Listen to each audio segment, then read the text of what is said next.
Hey, Phantomaniacs, welcome to the newest unboxing here on the Needless Things YouTube channel. This is one that I've been so excited for, but I had to wait until I could record a video to open it. Okay, so I've already got all of the Sideshow Collectibles Universal Monsters figures, and when NECA announced that they were doing them, I knew two things. I knew, one, that I was going to say that I wouldn't collect NECAs because I already had the Sideshow ones and didn't need them. And the second thing that I knew was that I would end up collecting NECAs because, first of all, you just see this box and it's gorgeous. It's the poster art with, some beautiful gloss on the front. You can see the way that the name and the monster's head are highlighted. But then you open it up. Oh my gosh, look at that guy. There's nothing compares with that.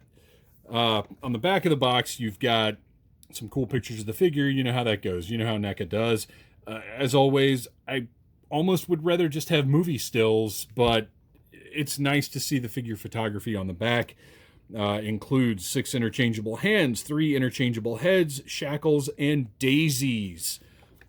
Because, of course, a reference to De La Soul. I'm kidding. And then credits for everybody involved in the creation of this incredible figure.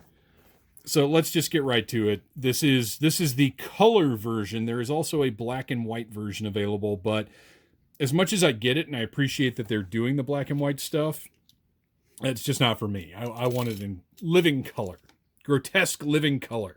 And now my trusty 1964 box cutter that's losing a little, that might be from a G.I. Joe vehicle or something. I don't know. Anyway, cut right through that adhesive circle and take a look at what looks to be the greatest Frankenstein figure ever released. And then on top of that, Jada Toys are also releasing a line of Universal Monsters figures that look more toy-like and less like collectibles, if that makes sense. They look more playable. I don't know. I'm going to end up buying some of those too. Everything is secured in the plastic tray. We do have some twist ties back here, but I do not live my life constrained by twist ties.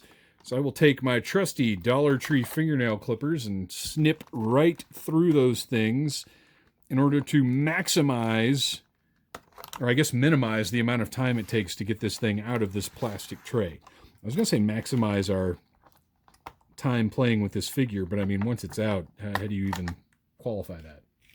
So minimize our removal time. That's what I'm trying to do. This is a big boy. My gosh. Wow, that's a hefty, big figure. I love it. Let's get all the goodies out of here. The hands secured by tape, as they often do. And as long as there's no sticky residue on the accessories, I find the tape to be a perfectly acceptable method for securing those accessories in place. Although I do prefer the little plastic cover. I think that's a much better way to do it. Let's dump out our Daisies and Shackles. Isn't that a Black Sabbath album? I don't know.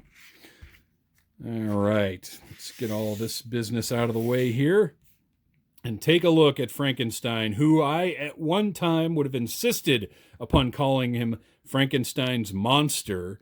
But now we're at the point, I think, where, wow, look at that neck. Look how nice that neck articulation is, sculpted all the way down into the shirt. And we have a ball joint of some kind at the base of the neck and at the top of the neck. So we've got just really fantastic articulation right out of the box there. That's amazing. Really nice range for this guy. Look at the color on him. I say this is the color version, and it is, but they've kept it really subdued and honestly more corpse-like. It's not the garish green that you sometimes see on a color version of Frankenstein. It really is sort of a dulled-out zombie color, and I like that because it makes it different. And it actually gives me even more difficulty in my collection because this is so different from the Sideshow figure. Hang on just a second. was trying to decide. Yeah, there's a little bit of ratcheting in that shoulder. It's so different from the Sideshow figure that it's not a replacement. It's a different kind of toy, really. I'm going to be very careful with all of our joints here because this is a NECA figure.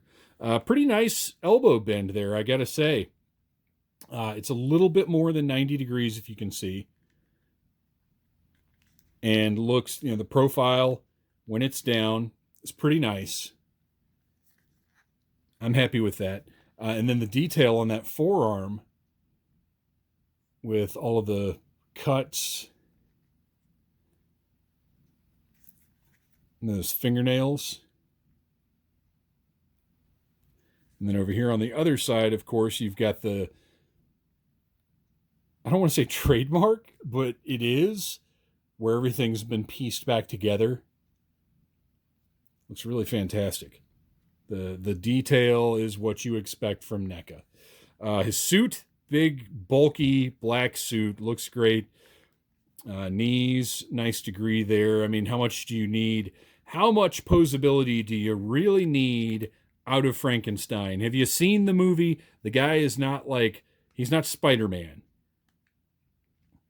A little bit of an ankle joint there. I'm not going to push that too hard.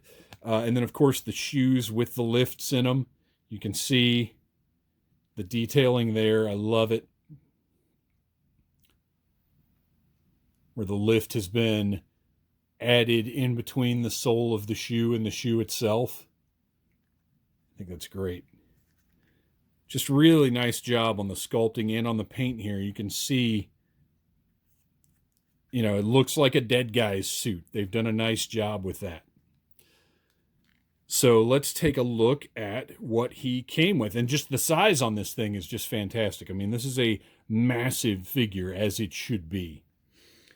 We've got multiple hands. We've got looks like a sort of daisy offering hand. A grasping or spooky hands. They're spooky gonna get you hands, is what those are. And then possibly another daisy offering hand. We've got the manacles or the shackles that I would guess actually, well, you know what? Okay, they probably don't open. Here's what, we pop that hand off and then put the shackle over the wrist and then pop that hand back on. And I gotta tell you, I prefer that to a functioning shackle, because even though it's fun when you get some shackles that are hinged, if you watch my review of the recent Snake Mountain from Super 7, there's some hinged shackles on that playset, and they're great. But on something like this, that hinge is going to be so fragile and that little piece is going to be so delicate. I prefer this. I would rather that be the way that functions. So that's fine with me.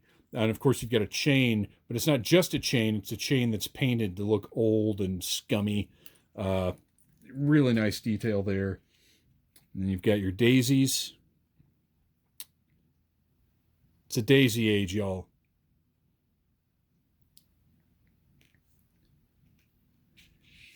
And then finally, we'll see how hard it is to get this head off. Okay, came off pretty easily.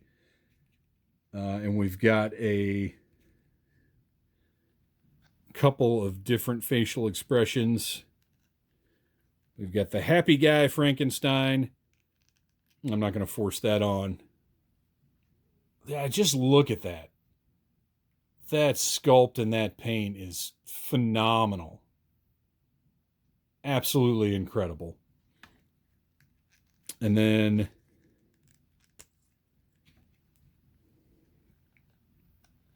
we've got, and I'm sure these reflect very specific scenes in the movie. There's no doubt in my mind. I'm so scared of breaking those bolts off of his neck.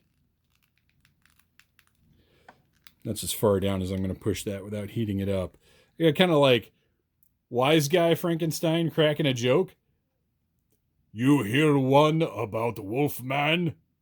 Ah. But it looks good. I mean, just incredible detail. I was silly to think that I wouldn't, there was any possibility that I would not buy this. These are going to be the best Universal Monsters figures ever made. There's no doubt in my mind. But that doesn't mean we can't still enjoy releases from companies like Mego, from, like I said, Jada Toys or the Sideshow figures or whatever. There's room for all kinds of different toys in your collection. It just depends on your personal taste and on what you enjoy. And I enjoy this crazy looking guy. This is amazing. Thank you for watching, you guys. Please like, subscribe, share, and tell your friends about Needless Things. And whenever the Wolfman comes out, I'll be reviewing that one too. Thanks for watching, you guys. Smash that like button if you like Needless Things.